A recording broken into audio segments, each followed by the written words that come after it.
antes de comenzar la actividad, mañana jueves a las 6 de la tarde aquí en este mismo salón vamos a llevar a cabo otro seminario tipo conversatorio y el tema es la medición.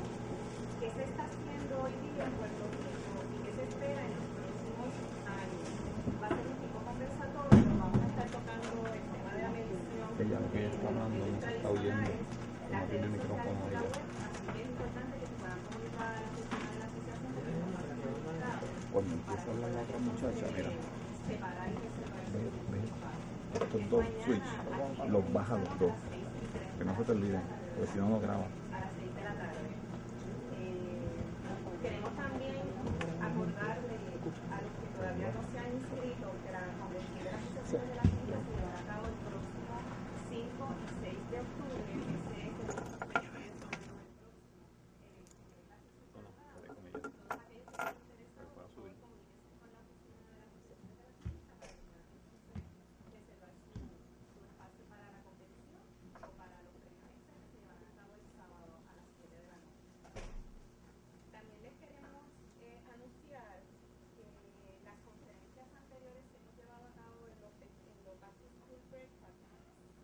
conseguir aquí en esta dirección, inclusive en la de hoy, todas las anteriores y la de hoy, así que pueden accesarlas, poderlas entonces bajar.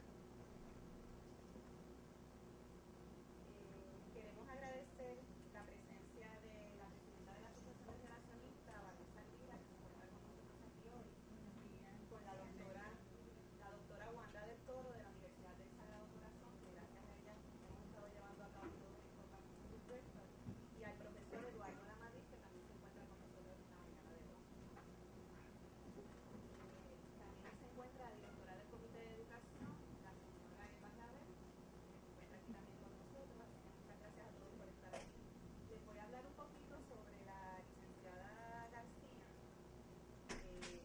Ella es abogada notaria, licenciada desde el 2008. Posee un bachillerato en comunicaciones de la Escuela de Comunicación.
Personita de 5 meses que necesita tiempo de mí, pero dejando eso a un lado, hace bien poquito tiempo fuimos a el proyecto internacional que ofrece la Universidad del Sagrado Corazón a España, una experiencia educativa y cultural fabulosa.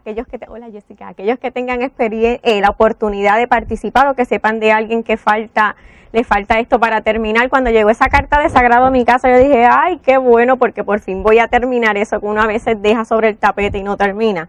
Así que fue de mucho provecho para mí, fue una exposición a ambientes internacionales, a otras culturas, a ver lo mismo que nosotros vemos, pero desde el otro lado del mundo con una chispa refrescante, ver el otro lado de la moneda, y así uno puede también comparar la evolución, en este caso, de las relaciones públicas y de la profesión en otras áreas del mundo, que quizás nosotros lo vemos nada más aquí local en Puerto Rico, y entonces uno amplía el espectro para fomentar quizás otros aspectos de los relacionistas públicos y cómo uno puede entonces intelectualmente abordar a la profesión desde otro punto de vista.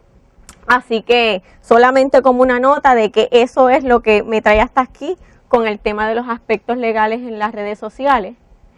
¿Y por qué este tema? Bueno, primero tenía que ser internacional, pero afortunadamente ya eso no es tan difícil, porque con la evolución del Internet en la web 1.1 a la 2.02, básicamente estamos globalizados. Así que desde aquí, estamos conectados con el resto del mundo. Así que lo que antes parecía que era un poco complicado y costoso porque había que montarse en un avión y llegar hasta el otro lado y poder conectarse con otro relacionista público, con otro contacto, pues ahora es relativamente fácil y en cuestiones de segundos estamos a nivel internacional. Así que esa es la diferencia, ¿verdad?, de la web que era más estática, era unidireccional, era impersonal, a una web 2.02 que es dinámica, pluridireccional, interactiva, y que abre el espectro de todas esas, lo que llamamos hoy las redes sociales y las comunidades sociales también. Solamente como una nota le pongo que también está sobre el tapete el web 3.0, que se conoce como el web semántica, que tiene más aplicaciones en 3D, así que esto de las redes sociales se concentra en el web 2.0.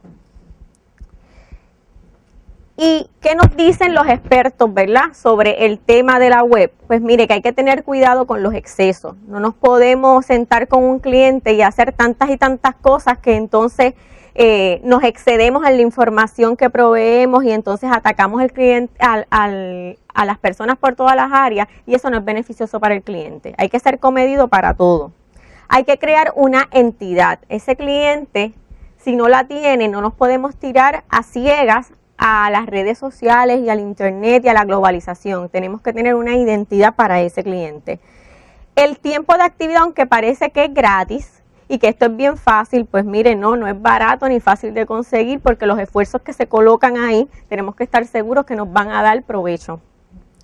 Y la privacidad hay que tenerla desde el momento 1, ¿ok? Eso hay que tenerlo presente. ¿Qué es lo que vamos a nosotros delinear como los aspectos de privacidad, no solo para el cliente que representemos, sino para aquellos que van a entrar a nuestras páginas? En las relaciones públicas también existen el 1.0 y el 2.0. Y otros de Solis y Brenkshick nos dicen cuál es la diferencia general entre esas relaciones públicas 1.1 y las 2.0. Y son, pues mire, los comunicados de prensa, y no son que no se utilicen ahora, sino que ahora tenemos comunidades virtuales. Antes trabajábamos con mensajes clave y ahora tenemos conversaciones genuinas en línea y en todo momento. Antes trabajábamos con las agencias de noticias, ahora tenemos las redes sociales. Tenemos todavía periodistas, pero también tenemos foros en línea y blogs. Y esos blogueros que se han convertido en los periodistas en línea son bien importantes para el análisis que después les voy a presentar jurídico. Las relaciones públicas internacionales. Castillo expone unos puntos bien importantes, que es si nosotros pretendemos globalizarnos, ¿qué es lo que tenemos que hacer en una listita para poder asegurarnos el triunfo o por lo menos empezar a encaminarnos con fuera de Puerto Rico, en área internacional? Pues mire, tenemos que conocer los aspectos culturales del país que se pretende llegar. Por ejemplo, aquí somos bien besucones y podemos llegar a, hola, ¿cómo estás? Y la gente por primera vez se saluda y te da un beso. Pero tú haces eso en otro sitio y dirán, pero ¿y qué le pasa a esta muchacha? Pues entonces hay que conocer esos aspectos que podrían parecer que son sin importancia, insignificantes, pero para ellos son bien relevantes, ¿ok? Crear encuentros con los medios de comunicación. No nos vamos a llegar allí, vamos a crear una reunión y cuando lleguemos, ay, yo no me imaginaba que ese periódico cuando fuimos era de esa manera tan amplio, que era más digital, que en vez de en papel. Hay que empaparnos para dónde vamos y qué nos vamos a encontrar, porque depende de las necesidades que nosotros tenemos que proveer la información. Organizar reuniones con organizaciones de la misma industria. Si es de la industria de alimentos, pues vamos a organizar eventos para esa línea. Si es para otro tipo puede ser artístico, pues entonces con ese tipo de periodista, ¿ok? No nos vamos a ir general. Vamos a crear puentes de comunicación con funcionarios públicos y líderes de opinión también. Es bien interesante cuando uno da ese viaje cultural, la disponibilidad de estas personas y funcionarios públicos para recibir grupos profesionales y educativos e intercambiar ideas.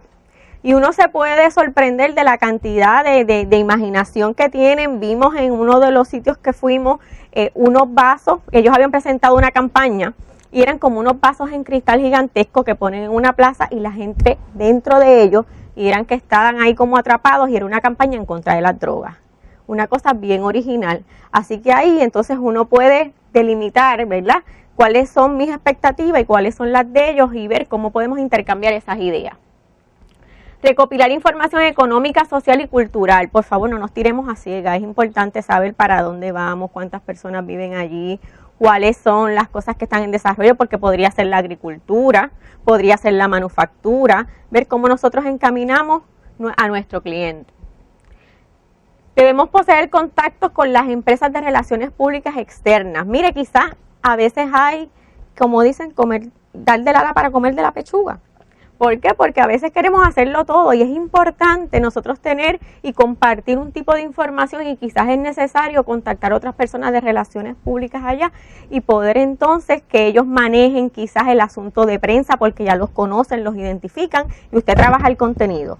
Así que hay que aprender en esta etapa de globalización a que también tenemos que dividirnos. Debemos contar con especialistas en la materia de ser necesario. Si vamos a hablar en aspectos económicos, pues búsquese un economista. ¿Okay? Si vamos a hablar de agricultura, pues un agrónomo. ¿Okay? Yo podría hablarle poco de eso, pero entonces busco una persona que pueda nutrirme de esa información. Y debemos de dominar el idioma del país, es bien importante, y hasta el mismo español uno se da cuenta que es bien distinto, depende del área donde se hable en España. Así que a veces tenemos que hacer como, ¿qué es lo que usted me está diciendo? Y entonces logramos un entendido. Así que eso es con el español. Imagínese si va a otros lugares. Así que no es que tiene que ser, ¿verdad?, buscarse un traductor para todo, pero por lo menos poder comunicarse de manera ínfima con una persona allí, un contacto para poder desarrollar el proyecto que tenga. En el análisis de las redes sociales, ¿qué debemos tener en mente? Ya vimos el aspecto a nivel de relaciones públicas. Ahora lo vamos a ver en términos de las redes sociales. Hay que estudiar los públicos y el comportamiento de los usuarios. No todo el mundo al lado de allá de esa red social tiene las mismas características, pero podemos tener un promedio si estudiamos cuál es esa red social, de quién es con qué grupo nos podemos encontrar allí. Range de edades, comportamiento, gustos. Evaluar si es valioso para nuestro cliente. Pues mire, quizás a nosotros nos gusta MySpace, por poner un ejemplo, pero para el cliente eso quizás es una plataforma para gente muy, muy joven y tenemos que buscar otro tipo de plataforma más profesional. Así que no podemos irnos a todas las redes sociales a ciegas, tenemos que ver cuáles son los que tienen las necesidades que nosotros buscamos. Tenemos que dirigir nuestro enfoque y el tiempo de actividad que podemos dedicar. No es que tenemos que estar 24/7 enviando mensajes, enviando tweets, actualizando. Hay que hacer un plan de trabajo como si fuera en una oficina. De tal hora a tal hora. Lo único que va a haber un tiempo de respuesta en que usted va a ir viendo que quizás a la 1 de la mañana que usted no puede dormir porque a esa hora es que está su comunidad escribiendo en la red social. Pues entonces nos vamos adaptando al esfuerzo que se está realizando para ese tipo de público en la red social. Y es bien importante que la participación en las redes sociales hay que hacerlo como un usuario más, no como un vendedor, porque entonces nos van a señalar y van a decir, no, lo que me quiere es vender algo. Así que hay que hacer estratega en escoger cómo es que vamos a actuar en esa red social. Los objetivos del proyecto, porque como esto es una presentación del proyecto internacional, le voy a ir dirigiendo sobre qué es lo que está plasmado allí, aunque después hagamos un breve resumen, ¿verdad? Que yo sé que están interesados en unos casos en particulares, aparte de que esto es un tema bien amplio y podíamos coger una conferencia para cada tema. Libertad de expresión, podemos coger un tema, podemos coger otro tema para el copyright, podemos coger otro tema para la discusión de la primera enmienda, así que son temas muy abarcadores, así que voy a tocar los más importantes para tener una idea. Los objetivos del proyecto es identificar los aspectos legales en las redes sociales. ¿Y por qué? Porque me he dado cuenta, ¿verdad? Yo que soy abogada y practico la profesión, que como esto ha evolucionado tan rápido, los tribunales están bien atrás en términos de poder emitir unas opiniones donde nosotros digamos hay jurisprudencia sobre eso. ¿Y por qué? Pues uno de los asuntos es porque a veces las personas no van y radican el pleito. Otra de las cuestiones puede ser porque es que el que ha llevado un pleito aquí sabe que se puede tardar años en lo que llega el juicio y se pasa la prueba. Y en muchos de estos lugares hay mucho dinero envuelto y a veces preferimos, pues vamos a transar antes de llegar a un juicio y lo costoso que puede salir en términos de abogado. Pues por eso no en todos lugares vamos a encontrar que hay jurisprudencia sobre el tema particular. Además, que lo que se le está presentando es relativamente nuevo y los jueces van a tener que evaluar cuál va a ser la regla que va a reinar sobre cada uno de estos temas. Lo que les quiero decir con esto es que no hay una regla escrita en piedra en cada uno de estos temas y hay que ir evaluando y viendo la evolución del mismo. Examinar las políticas de privacidad y los términos y condiciones de las 4 redes sociales seleccionadas. Hemos seleccionado 4 redes sociales que son las que hemos identificado que tienen más participantes tanto en Puerto Rico como en España. Facebook, YouTube, Twitter, y van a ver que Twenty, quizás muchos no lo conocen, pero es bien popular en España y está bien dirigido a jóvenes allá. Así que por eso es que está incluido Twenty aquí. Analizar unos casos legales para identificar qué es lo que ha pasado en jurisdicciones estatales, federales e internacionales sobre asuntos jurídicos en las redes sociales. Porque dependiendo de dónde surja la situación, pues la regla que aplica es distinta. Y ofrecer una guía de 10 asuntos jurídicos esenciales que el cliente debe conocer al entrar en las redes sociales. Y es una guía en términos de que usted tenga un espectro, no tenga que ser abogado para saber, bueno, debo hacer este checklist para asegurarme que tengo, en lo que consigo un abogado, como mínimo una lista de cosas que debo de prever que mi público interno o externo pues estén cubiertas. La metodología fue un estudio no experimental con un enfoque cualitativo. Se utilizaron varios instrumentos, entre ellos el registro de datos de las redes sociales, que entonces evaluamos las políticas de privacidad y los términos y condiciones, que no es otra cosa que las letras chiquitas que nadie quiere leer nunca, pues me tocó a mí leerlas. Así que eso, como quiera, también sufrió cambios en el camino, porque en ese momento en que se estaba haciendo el estudio, Google estaba cambiando las políticas de privacidad. Así que fue un doble trabajo y nos hemos dado cuenta, por lo menos Facebook cambia sus políticas constantemente y a veces ni las anuncia. Así que lo que pueden revisar ahí lo toman como base, pero como todo en este mundo virtual cambia constantemente. En términos generales, ¿qué nos dio? Que todas las 4 redes sociales tienen políticas de privacidad y tienen términos y condiciones en un área bastante accesible desde la primera página. Muchas lo tienen en varios idiomas que los pueden accesar. Lo que sí no les puedo prometer y no les puedo decir es que todo lo van a entender, porque realmente tiene un nivel de dificultad, hasta para un abogado que hay que cogerlo suavecito y tratar de desmenuzarlo. Las políticas de privacidad de las redes sociales se evaluaron con estos 20 aspectos, que es lo que debe de tener, por lo menos en términos generales, las políticas de privacidad. Y las descripciones que teníamos allí era cómo tú aceptabas los términos. Pues solamente ponías te registrabas y automáticamente ya estabas, o había una nota aclaratoria que decía, si marca aquí usted está aceptando las políticas de la compañía. ¿Okay? Muchos de ellos la tenían expresamente, otros con meramente registrarse podían accesarlo. Supongamos que tengamos que hacer algo parecido para nuestro cliente, la recomendación es que lo diga explícitamente, que se levante un botón o que la persona tenga que marcar que aceptó los términos y condiciones.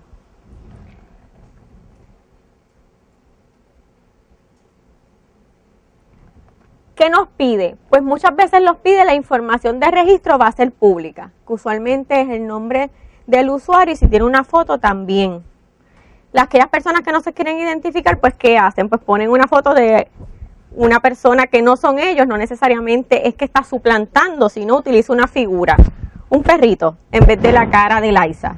Y en vez de ponerse Liza, pues se pone Flor 25. Entonces, naturalmente, entró con esa información, pero no está identificada a esa persona. ¿Qué pasa con la información pública del usuario? Pues mira, muchas veces, en casi todos los que analizamos, ellos le dan acceso a terceros. Usted firmó esos términos y condiciones con un clic o con un enter, y a usted le está dando autorización para que todo el que quiera venir de terceros o de compañías externas que le venden publicidad o que tienen algún tipo de contratación puedan tener acceso a su información e utilizarla. Asimismo, ellos tratan de cumplir con ciertos aspectos legales para que los tribunales no los puedan señalar. ¿Qué son las advertencias en la red? Pues sí le dice que usted está entrando a esta red social y que está casi entregando ahí su intimidad y su privacidad completa. Los datos recogidos por la red social, en el caso de Facebook y de YouTube, les dice, y de Twenty, específicamente, pues vamos a recopilar el nombre, el apellido, la edad, el día del cumpleaños, y le dice los datos que van a recopilar. Lo que después no está muy claro es porque lo empiezan a dividir en una página y otra, es a quién le vamos a dar esto y a quién le vamos a dar lo otro. Porque si entran a las políticas de privacidad, por lo menos en Facebook, eso es un mundo. Hay unas dirigidas para menores, hay unas dirigidas ya para los adultos, y entonces esos son subtemas y subtemas y subtemas. Así que si a alguien le interesa darle seguimiento a este tipo de proyectos, pues la sugerencia es que coja quizás un tema particular y pueda desmenuzarlo hasta más no poder, por ejemplo, los datos que le dan a terceros. Que muchas veces a las personas les interesa qué específicamente es lo que le van a dar de mi profile. Tenemos el uso, ya le dije los usos de la información recopilada. El término de recolección muchas veces le dice, por ejemplo, Facebook va a cerrarlo, pues va a tardar 30 días en cerrarlo y su información va a estar ahí por 90 días, latente. Y ya hemos descubierto que por lo menos en imágenes se quedan ahí. Entonces usted tiene la opción de escoger, pues mire, es que me dio tanto problema y tengo unos empleados que son terribles, pues yo nada más la voy a inactivar por un tiempo. Y luego la activa, pues tiene todos los amigos, todas las fotos. Pero si usted piensa que como quiera la desactivó por completo, sus fotitos quedaron ahí y no es tan fácil deshacerse de ellas, ¿ok? Hay que hacer a veces hasta una reclamación. Es bien importante, lo de intercambio de datos lo hablamos, que es la información. El aspecto legal, pues siempre le van a dar un disclaimer, depende del estado donde esté y donde esa compañía se generó, es que van a aplicar las leyes. Si fue casi siempre es en California o en Delaware, donde las corporaciones se forman, pues entonces le aplican las leyes de ese estado. Claro, hay unas leyes internacionales que uno no puede incumplir, que entonces cae en ese zafacón de cosas que a veces uno tiene que agarrarse de esa que uno no se acordaba de ese convenio y de ese acuerdo para poder subsistir. Cambios en las cuentas del usuario, se supone que muchas de ellas te den una notificación. Vamos a cambiar tal cosa en 15 días. ¿Y cuál es la posibilidad que le dan para usted quejarse? Pues si usted quiere decirnos algo, envíenos un correo electrónico en los próximos 15 días. Si no nos contesta, lo damos por aprobado. Bien unilateral. No tiene forma, ¿verdad?, de usted poder negociar nada. Es bien importante el asunto de los menores de edad. Puede encontrar páginas completas y artículos completos dedicados solamente a cómo las redes sociales están afectando directamente a los menores de edad. Y tienen una razón de ser, ¿verdad? Esto está proliferando cuando los menores de edad están entrando en la adolescencia o viendo por primera vez esto de entrar al internet, así que hay muchas situaciones con los menores de edad. ¿Y qué es lo que están haciendo estas redes sociales? Pues tratando de que por lo menos se identifique que el padre o el tutor legal autorizó a ese menor a abrir esa cuenta. ¿Ok? Pero para otros, en ciertos lugares dicen, pero es que eso no lo podemos comprobar.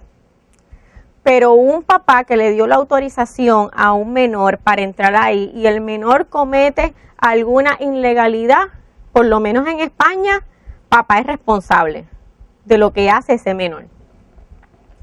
La fecha de vigencia, pues eso es para que ustedes sepan cuándo han cambiado y casi siempre están a lo último, no las tienen ni que leer, van completo hasta el final y dice, pues estas son de abril del 2011. Casi siempre tienen un contacto, que eso es para si usted quiere quejarse o quiere decir algo, usted no sabe si le van a contestar, pero ahí tiene dónde enviarlo. Y para un asunto después de documentación legal, que usted quiera llevar un caso, eso sería bien importante. Mire, yo le envié en el término que me lo dijeron, yo lo solicité. Porque a veces pensamos, eso no me va a servir para nada, pues nos sorprendería lo que después con un poquito de información podríamos probar. Aquí tenemos los términos y condiciones de las redes sociales, en cada una de ellas está en el proyecto cuáles cumplieron y cuáles no, con cada una de ellas. Esa aceptación de términos y condiciones en derecho se les llama los contratos de adhesión. Y eso quiere decir que usted no va a negociar nada. Como en los celulares, usted lo coge o no lo coge, ¿verdad? Y eso en la jurisprudencia, en lo que nosotros le llamamos jurisprudencia, que no son otra cosa que casos que se han resuelto, pues los tribunales han establecido que tampoco puede ser algo absurdo, ¿verdad? Tiene que ser algo que se pueda cumplir entre las partes, pero de verdad, si usted no está de acuerdo con los términos y condiciones, no puede participar, punto. Usted salió de allí, ¿por qué? Porque eso no es un sitio público del gobierno. Usted está entrando a una red privada, donde el fin es lucro al final del día. Así que usted está cediendo sus derechos ante un privado porque usted quiere participar de eso que vemos ahí. Así que lo primero que tenemos que prender la bombillita es, bueno, tenemos derechos, hay primera enmienda y todo eso, y derecho a la intimidad, pero usted al firmar ese contrato de adhesión está comenzando a ceder parte de los derechos por participar y presentarse en esa plataforma. En la Carta de Derechos de la Constitución de Puerto Rico es que establece la primera enmienda, que es el derecho a la libertad de expresión. Estos son leyes que se estudiaron para completar el proyecto, porque había muchos casos relacionados a ello. La ley federal, como le llaman en español, de decencia, y esta ley le da inmunidad a las compañías de internet y a los dueños de las páginas cibernéticas por los daños que una persona puede reclamar por contenido difamatorio por tercero. O sea, yo soy la dueña de la página de internet y fulano le dijo a Mengano una cosita y lo difamó. Pero como ese es un tercero, diciéndole a otro tercero, yo dueño de la página, no voy a tener responsabilidad. Bajo esta ley tiene inmunidad. Y el Digital Millennium Copyright Act, que tiene que ver con los derechos de autor. ¿Qué encontramos? Después de haber visto los términos, las políticas y las condiciones. Facebook, YouTube, Twitter y Twenty cuentan con políticas de privacidad y términos de condiciones accesibles en sus páginas principales.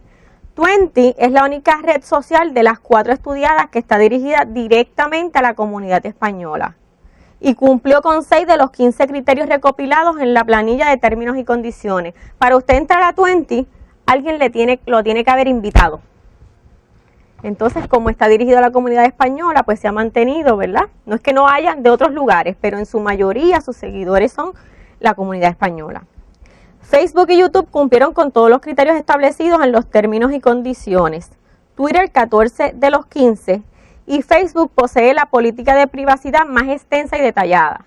Y les pongo eso ahí porque eso quiere decir que aunque sea la más extensa y detallada, no quiere decir que no vaya a dar problemas. Por el contrario, es de la que más se habla, claro, porque es la que más se utiliza, pero también es porque tiene grandes, ¿verdad?, lagunas según ha ido en su desarrollo. ¿Y por qué? Porque nos hemos dado cuenta que su pionero, ¿verdad? El que lo fundó, su fundador, cada vez que mete la pata dice, ay, yo me equivoqué y lo vamos a resolver. Y para adelante, y se inventa una cosita nueva y pasan 2 o 3 años y quizás vuelve otra vez y cambia las políticas de privacidad. Pero como tiene alrededor de 800 millones de seguidores, pues se puede decir, me equivoqué, vamos para la próxima. Hay varios casos. Voy a mencionar algunos de los más importantes. En el caso de Megid versus Twitter, esto es un australiano que puso una queja en febrero del 2012 contra una bloguera. Él era un periodista. ¿Por qué? Porque escribió cosas ofensivas en su blog. Pero ¿qué pasa? Este señor no tenía Twitter. Así que ella escribió esto en su blog y recibió 61,000 retweets.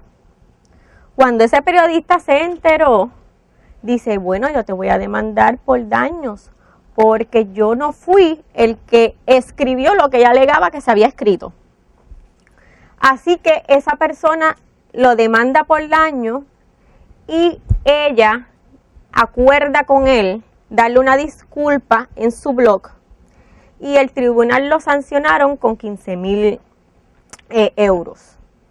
Pero él dijo, no, con eso para mí no es suficiente. Yo voy a demandar a Twitter.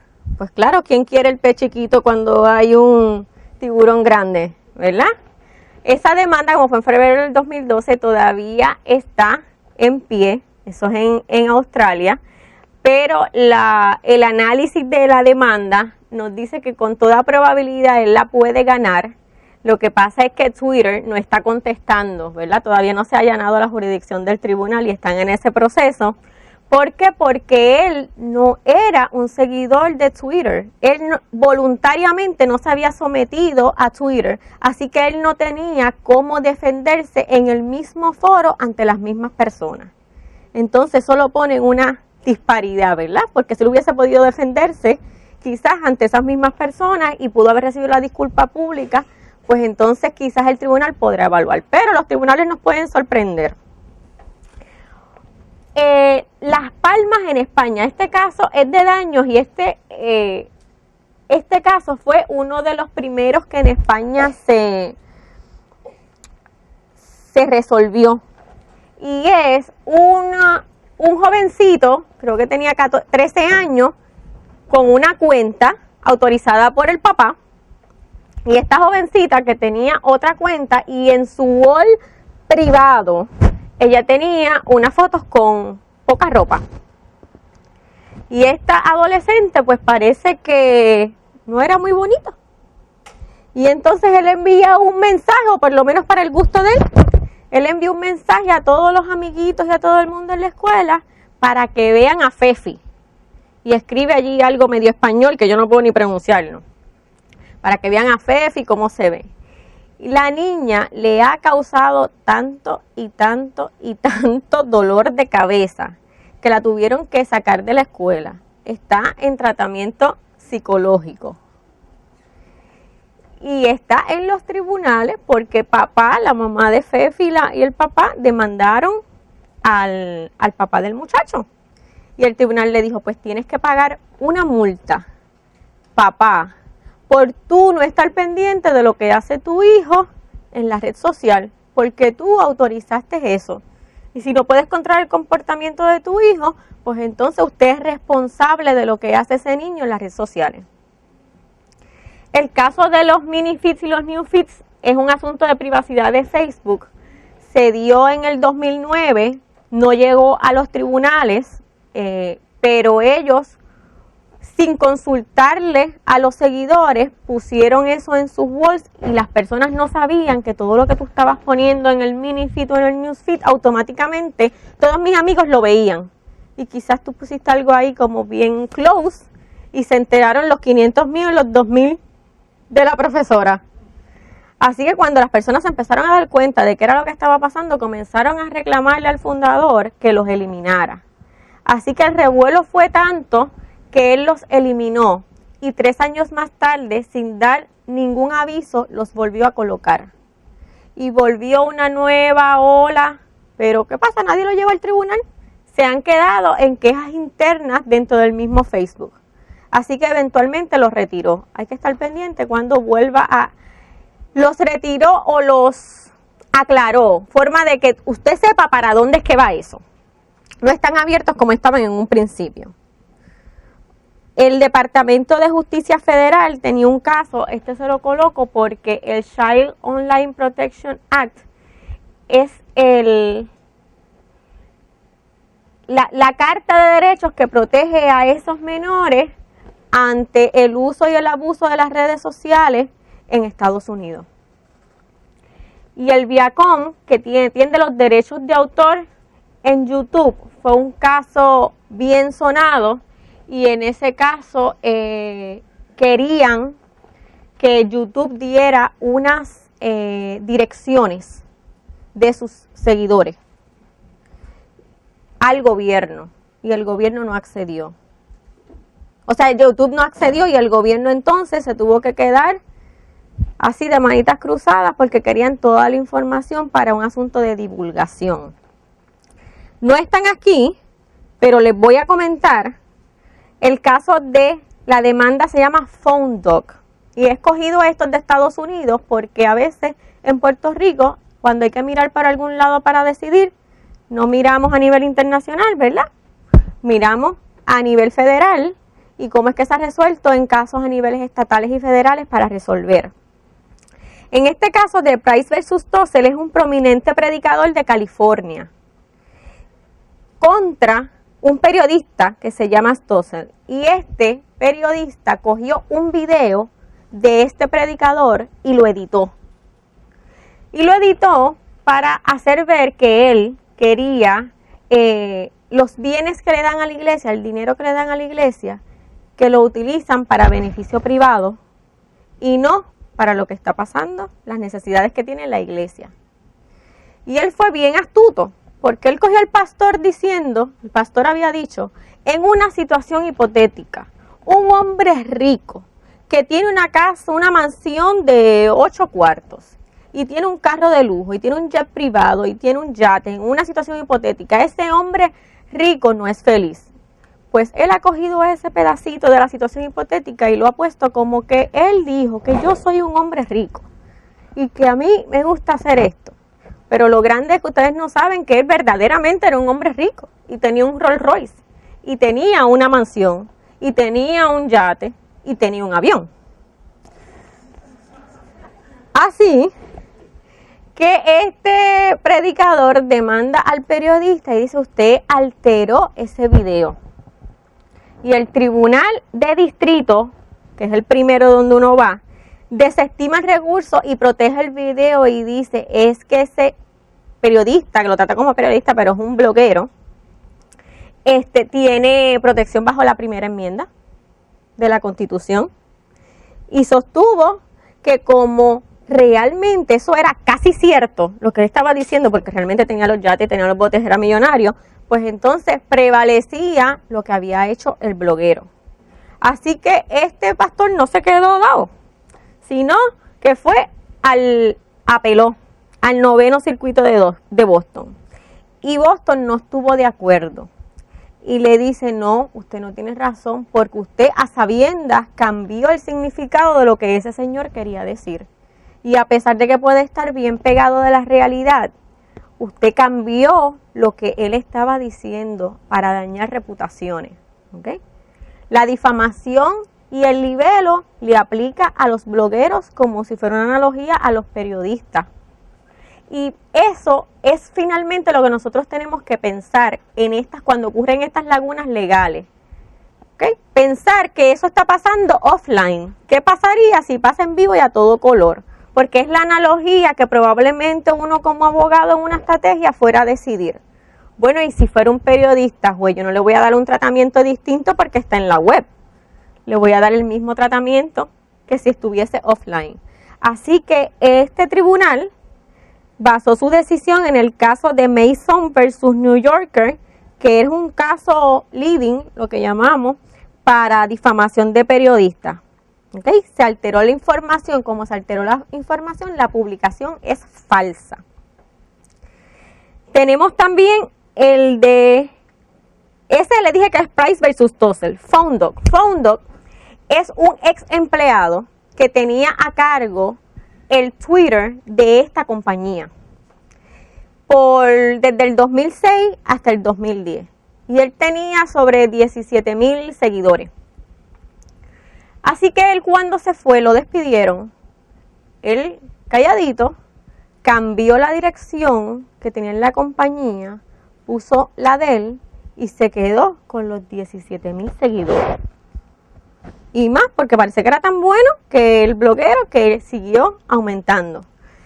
Cuando la compañía se da cuenta, lo demanda y le dice, espérate, usted se está enriqueciendo injustamente porque esa era información que me pertenece a mí y la está utilizando.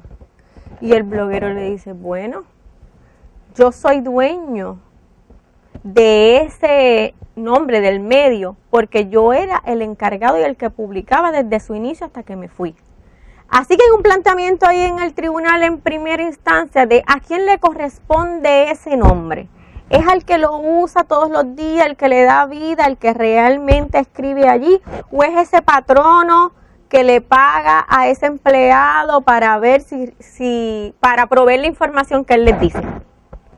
Eso en primera instancia. Por otra parte, esto fue en California. Todavía está en litigio, ¿ok?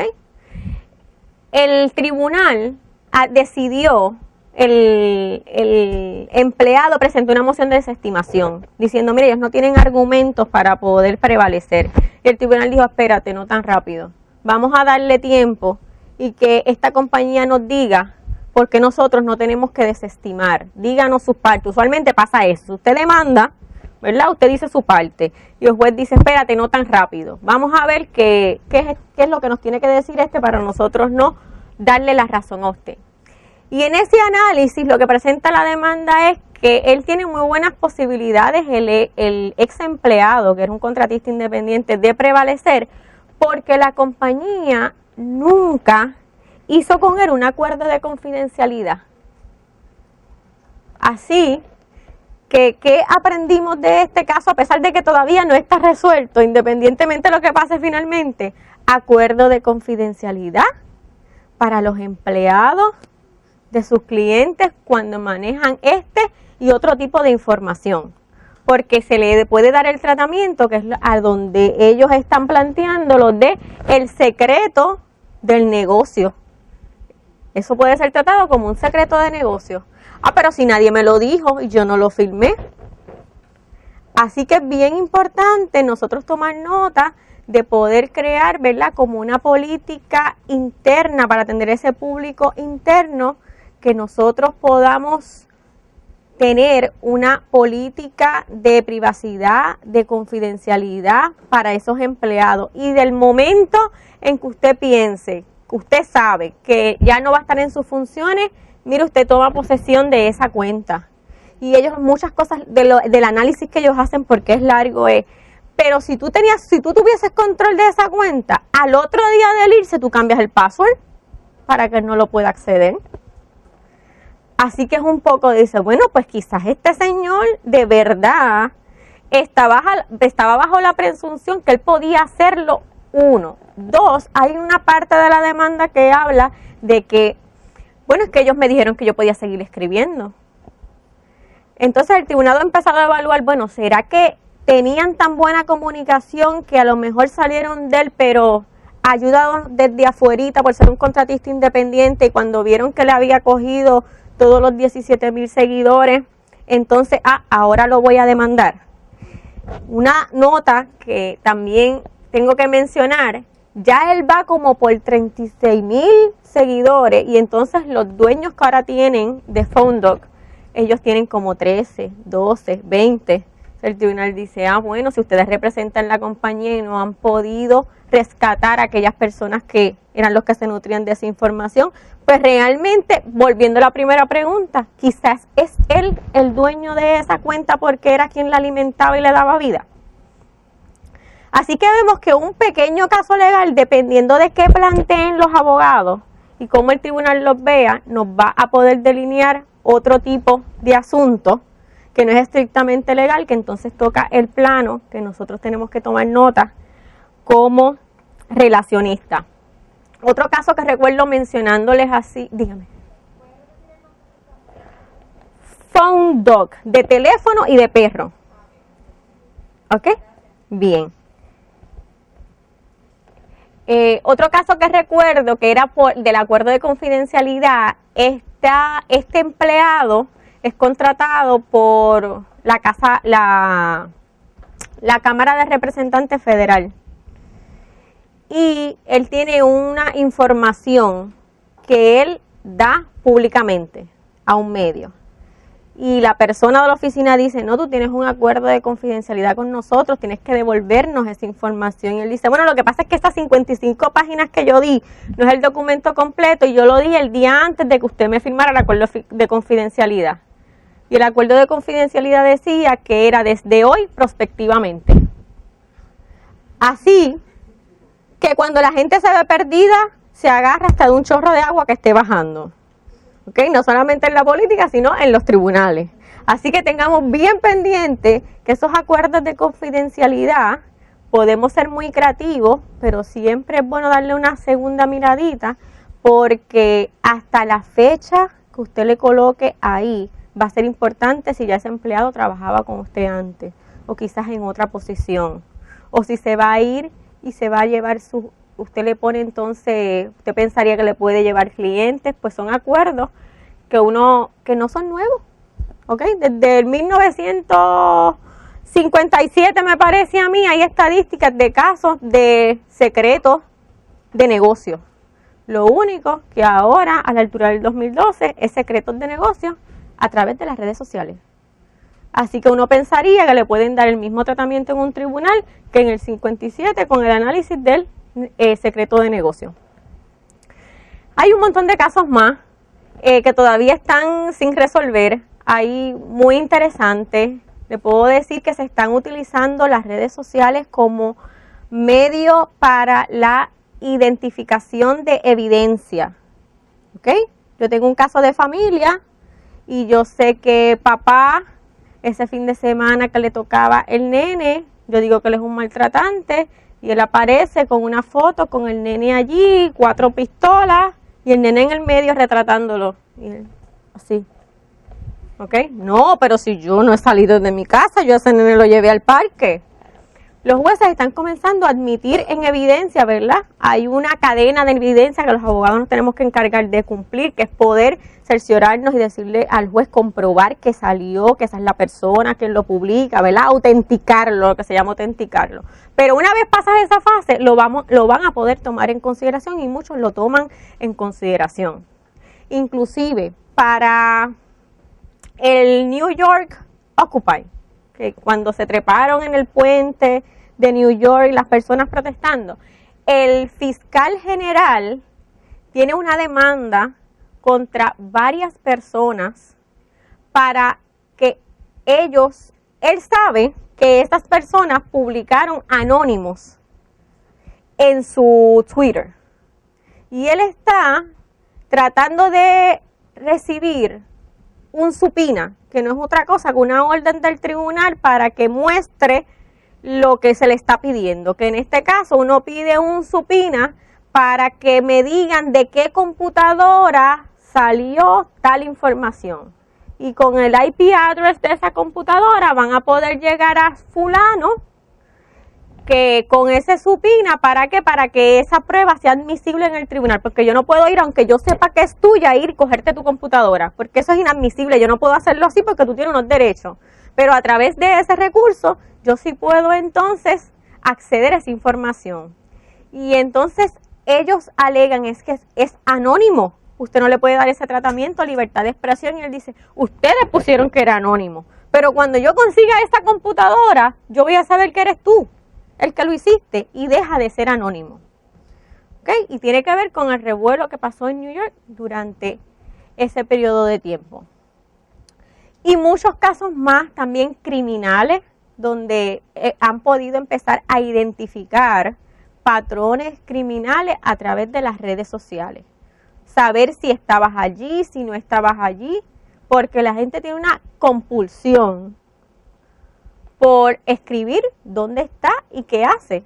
Entonces no quiere que lo sepa la mujer, no quiere que lo sepa el marido, pero lo pone en Facebook y lo pone en Twitter porque está privado y ahí puso que era soltero. O ahí puso ella que ella estaba single y buscando. Entonces cuando le van a quitar la custodia de ese niño, o le van a quizás a poner, ¿verdad?, un caso por adulterio, que eso es bien difícil de probarlo, pero ahora con estas redes sociales, eso era difícil antes. Porque ahora imagínese usted con eso en vivo y a todo color. Hay que esperar que pase y habrá, los abogados son bien problemáticos esa gente. Y se inventa cada cosa, así que nunca subestimemos lo que puedan utilizar a favor o en contra de un cliente. Así que les hago todo ese cuento ya a nivel personal, de que puede afectar a la persona en términos personales, criminales, porque tenemos nuestros clientes que quieren estar tan y tan in, que cuando le cogen el piso a las redes sociales, entonces, ¿quién se las vigila? Porque quieren contestar ellos de sus teléfonos y sin ninguna persona al lado, y está bien que no tengan al abogado contra, pero relacionista. Ha pasado en los partidos del país, en los principales en varias ocasiones, saliendo información que no debe de salir. Y yo me pregunto, pero ¿no hay nadie que les vigile eso?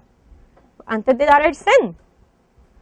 Con tantos relacionistas que yo sé que están dispuestos a sentarse allí a ayudar.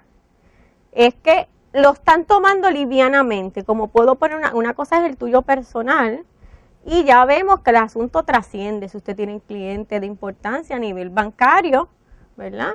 Y va a poner un comentario ahí, o que lo puedan, no sé, identificar con algún asunto que podría tratarse hasta de ilegal, le daña la imagen y usted tiene una crisis provocado por un tweet desde la red social. Y ahí pues entra lo de las crisis y demás, pero es tratar de abrir los ojos a ese cliente y tomar nota de qué debemos o no podemos hacer. Las recomendaciones: tener una política de privacidad, tener una política corporativa sobre redes sociales, y eso es un taller aparte que podemos desmenuzar y decir qué debería estar allí, qué no debería estar, pero aquel que tiene clientes debería de por lo menos desarrollar un modelo, ir adaptando las necesidades. Y tener una política de medios sociales. Es bien importante no solamente el público externo, el público interno, que son sus empleados, le puede crear serios problemas. Y hay casos también de patronos que le dicen a los empleados. Es un caso de un cirujano plástico, fue en el 2009. Hoy está bajito esto, así que todos ustedes se ponen y entran como si fueran clientes de lo bueno que yo hago la cirugía y de lo nuevo que uno queda aquí. ¿Y qué pasó? Que uno de los clientes lo llevó al tribunal y dice: yo sé que esa información que está publicando es falsa. Y entonces sí, tiene doble problema, porque si usted pensó despedir a uno de esos empleados, el empleado va a decir: pues, ¿sabe qué? Yo también lo voy a demandar porque usted me obligó a colocar ahí información falsa.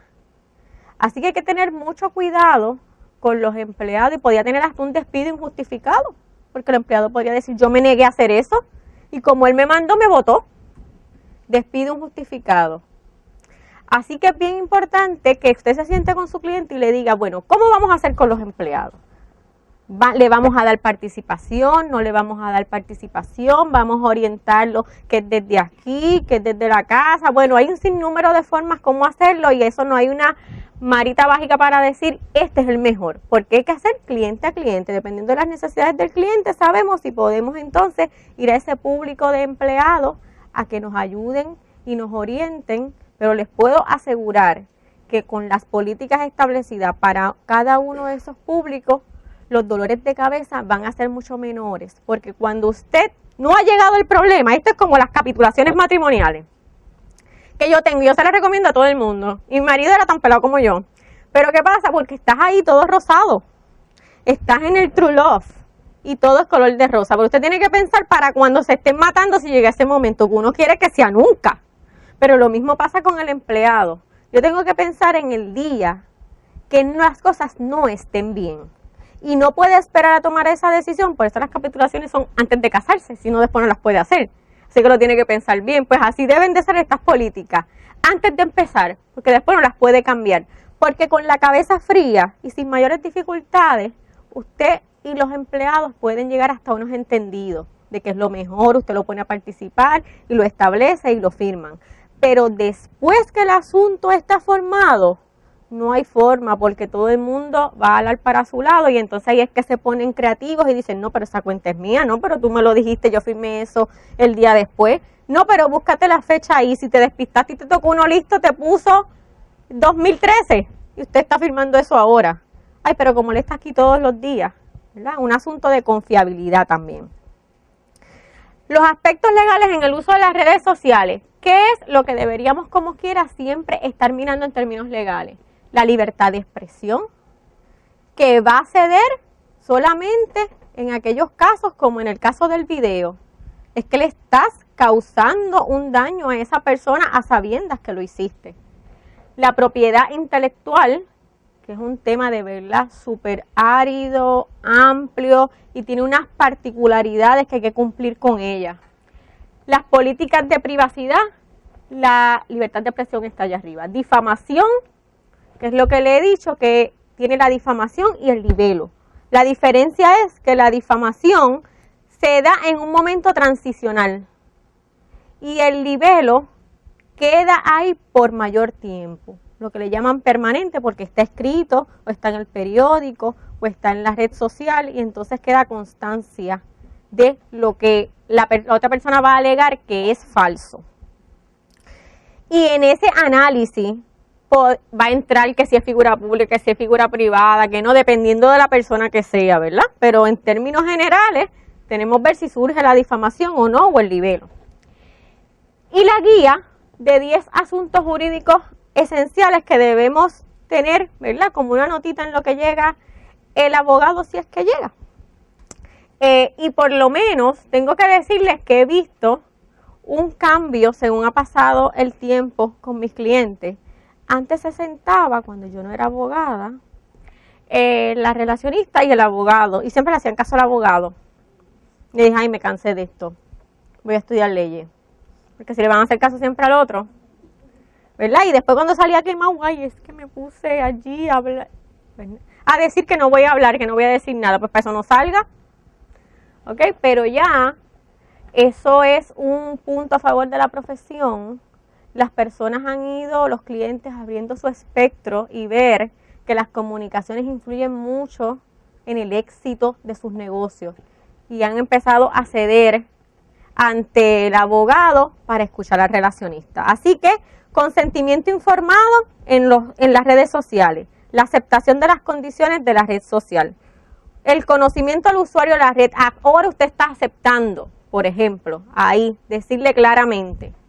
¿Okay? Los datos personales a ser utilizados, los límites de responsabilidad para la empresa, hasta aquí es donde yo voy a cubrir, de aquí para adelante usted es responsable. La creación de una política de medios sociales, proteger la confidencialidad de todo lo que se coloca allí, especialmente cuando tiene a menores que pueden ser potenciales usuarios de ese servicio que usted va a ofrecer. Porque ahí hay un montón de legislación a nivel local, internacional, y de tratados que va a salvaguardar a ese menor. Y usted tratar de borrar una mancha de un cliente sobre que ha hecho algo indebido con un menor es mucho más crítico que cualquier otra cosa. Porque la gente tiene hijos y tiene familia y dice, ay, si eso lo hubiese pasado, no es tan fácil. Esa es una crisis superior. Hay que proteger la marca de la empresa y desarrollar mensajes para cada audiencia. Y sobre todo, evitar la improvisación. Por el momento, eso es un súper resumen. Si hay dudas, si hay preguntas, tengo que confesarles que me gustó tanto cuando empecé a ver lo de los casos que estoy tratando de recopilar cuando comienzan a salir las determinaciones de los tribunales para poder hacer un documento. La realidad es que no he cogido buen timing porque creo que voy a tener que esperar al 6 de noviembre para poder empezar, ¿verdad?, a terminar de recopilar la información y plasmarlo en un documento. Pero una vez lo termine, lo voy a colocar en las manos de la profesora para que entonces los pueda hacer llegar a los que les interesen. Estamos. Sí. ¿Hay algún contrato básico que tenga una universidad o organización como base? Pues mira, yo no, en la búsqueda, en términos internacionales, quizás hay unos programas donde tú pagas y tienes un formato inicial, pero se va a ir adaptando a la legislación que tengas local. Así que si realmente estamos buscando formatos de contrato, en Puerto Rico lo que yo sugiero que en vez de buscar en internet, aunque creo que hay una licenciada que ha estado bien activa en estos asuntos, yo traté de contactarla para entrevistarla, pero no tuve mucho éxito porque ya estaba en España, Bilbao, la licenciada, exacto, la licenciada, así que he visto que ella tiene mucha documentación, quizás no sé si ella hace muchos blogs y hace también muchos videos donde te dan las orientaciones.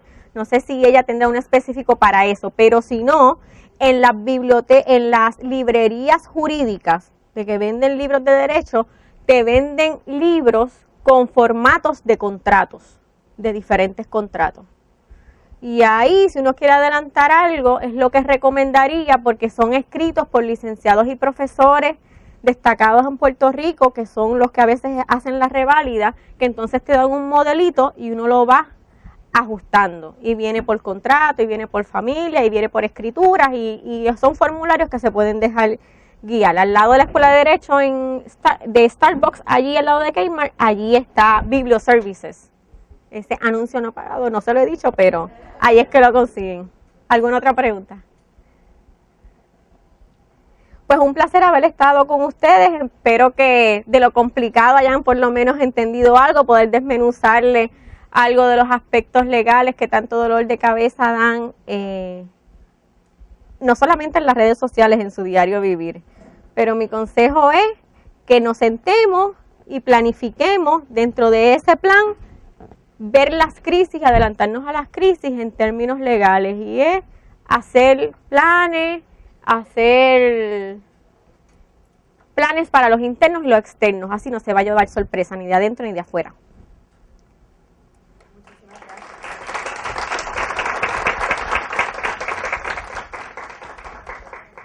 Muchas gracias a todos por estar aquí. Como les comenté al principio, aquí está en la dirección donde van a poder encontrar esa presentación. Así que, sin más preámbulos, di los anuncios a principios del taller, del conversatorio que hemos tenido hoy. Así que, muchísimas gracias a todos por estar aquí.